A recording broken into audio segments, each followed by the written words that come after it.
বিদ্যাপীঠ উচ্চ মাধ্যমিক বিদ্যালয় ১০ম শ্ৰেণীৰ ছাত্ৰী ওৰাং গ্ৰুপৰ বিকশিত বিকল্পৰ জৰিয়তে আমি কলগছৰ পৰা কেনেকৈ উপক্ৰম হ'ব পাৰোঁ তাৰ বিষয়ে কিছু আভাস লৈ আহিছোঁ।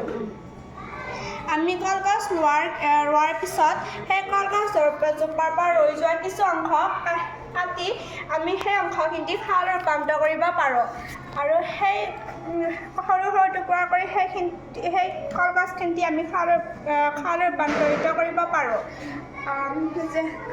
আৰু কিছুদিন ৰ'দত থৈ দিলে সেইখিনি খাৰখিনি শুকান হয় আৰু শুকান হয়। যেতিয়া আমি সেই খাৰখিনি জ্বলাই দিয়া হয় তেতিয়া সেই খাৰখিনি কলা খাৰত ৰূপান্তৰিত হয় আৰু সেইখিনি খাৰ আমি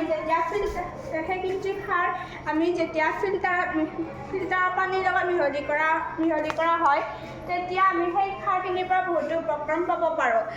যেনে যেতিয়া আমাৰ জণ্ডিছ হয় বা যেতিয়া আমাৰ জণ্ডিছ হয় সেই কলা খাৰখিনি খালে আমাৰ